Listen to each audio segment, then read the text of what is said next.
Are you ready?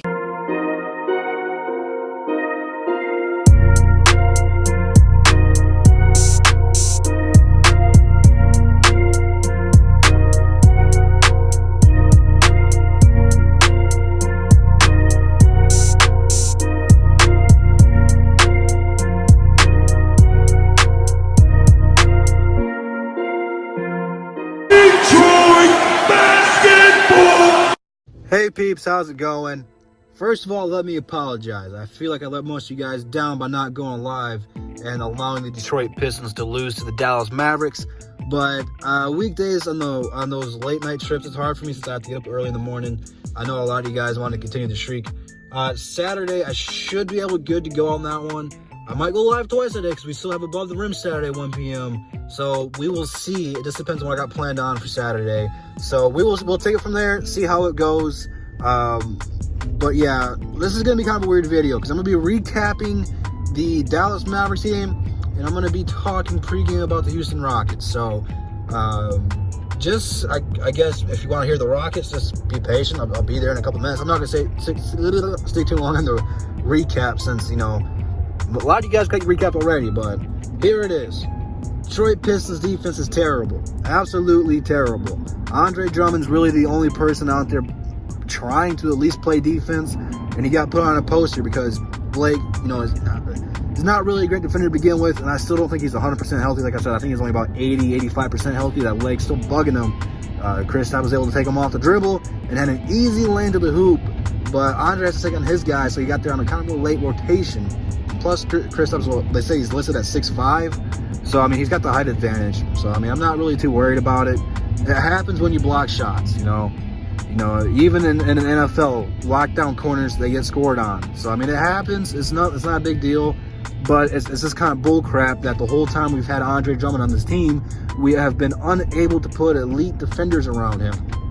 Bruce Brown got torched by Luka. Luka had an easy 41 triple-double. I don't remember the rebounds and assists. All I know is a triple-double. I believe it was 12 and 12, but don't hold me to that. I thought Luka was going to be in for a rough night.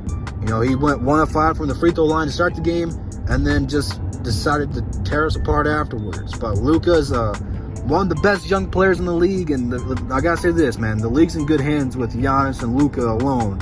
So, I mean, those two are some of the best young talent in the league right now. So, when you got to play against those guys, I expect them to go off, but I thought it was going to be a closer game, man. I really did.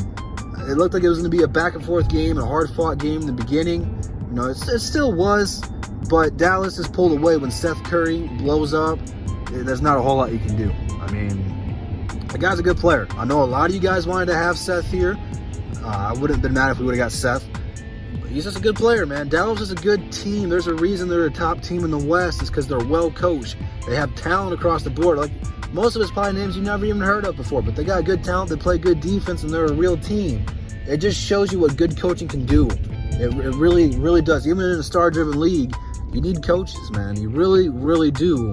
But when you got people like Luka and Kristaps playing good, I don't even think Kristaps really had a great game. He was just playing decent. But, you know, when Seth and Luka blow up for 30-plus, it's hard to beat those guys. I'm not sure if the Pistons are going to be all right after this one. I'm very curious to see how they're going to bounce back, but we have no defensive presence whatsoever. I want to look it up. I wish I would have done it before I hit the record button, but I'm very curious to see where we are ranked defensively in the league. If one of you guys know that statistic, please let me know in the comments. I'm very interested to see that, because I guarantee you we might be middle of the pack or towards the bottom, because our defense is trash. Absolutely trash. You can't win ball games like that, man. Even though that the NBA has transitioned to more of a scoring game, you see a lot more high-scoring games. The best teams still play defense, you know. They might not be locking people down like the bad boys or the going-to-work Pistons, but at the end of the day, they do what it takes to win. Golden State, probably one of the greatest offensive teams we have ever seen assembled on a court. We're still one of the best teams in the league defensively.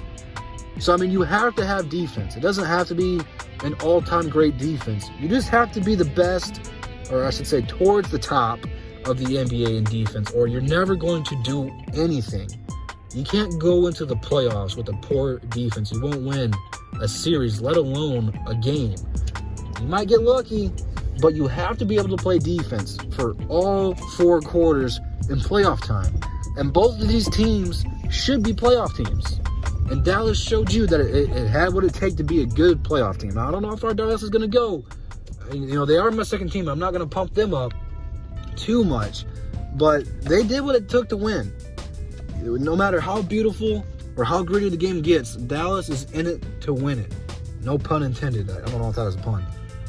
So the Pistons need to do what Taylor Swift does and just shake this one off. You know, it's on to Houston. You can't dwell on it too much. I don't know how much of the poor gameplay from a lot of the team was from being in Mexico City. I don't know. I really don't. I hope that's not the case, because the Pistons right now, we're on a little streak. They have to take every game serious. And I'm not saying they blew this one off, but I mean, Blake was pretty much a no-show. He played okay, but defensively, he doesn't play defense. I mean, it's a problem with Blake. He does a lot offensively for us, but when his shots aren't falling, he's just kind of a body out there. But Luka tore our guards apart. We have no defensive guards outside of Bruce Brown, and you know, he's not a lockdown. He's a scrappy guy, but he's not a lockdown. So we'll have to see what happens. On to Dallas. Dallas has been weird. Or not Dallas, I'm sorry. Houston. Houston has been weird.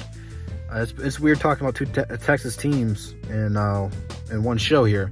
But pretty much I expect this one to be... I don't know. It seems like we do pretty well against Houston. At least Blake plays pretty well. I don't know what our record has been since, but I'm pretty sure it's been pretty good since we got Blake Griffin. Harden and Westbrook, they could either blow up and look really good, or they're going to shoot that ridiculous, what was it, 12 or 62 or whatever it was, that ridiculous statistic. They're going to get to the line a lot. They're going to get a lot of foul calls. Harden's probably going to travel a lot, but this game should be a Derrick Rose kind of game, because they're going to have to hide James Harden defensively. He's not a defender at all. He is their Blake Griffin defensively. He doesn't really play much of it at all. So you have to attack James Harden defensively. Now, does that mean he's going to be guarding Bruce Brown? Probably, since Bruce isn't really involved in our offense. So Dwayne Casey's going to have to change the lineup a little bit and put some guards out here that can consistently produce and score. This might be a game you might consider starting Derrick Rose. Just might. Because if you put Derrick Rose and Luke Kennard out there, you can't really hide James Harden defensively.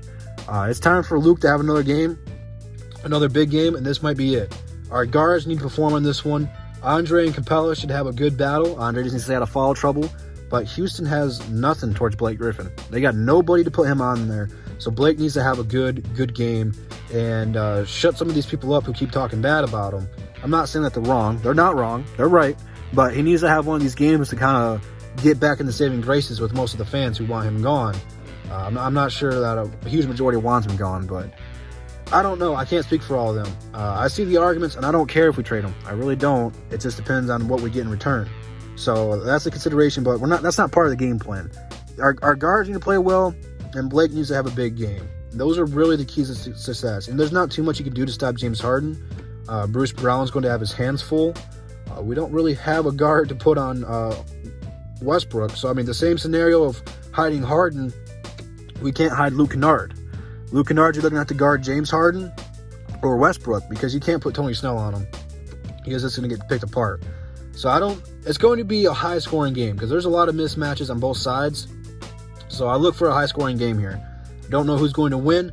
We will be talking about this game more tomorrow on Above the Rim at 1 p.m. So if you want all the inside scoop on the DSA and what we think about this game, come back 1 p.m. We'll talk some more. But I got to head back to work. You guys have a good day. I'm going to try to go live tomorrow. We'll see what happens on how tired I am after Above the Rim. So you guys have a good day. Instagram, Twitter, DSA members in the description. Follow us all there, and I'll see you guys in the next one. Peace.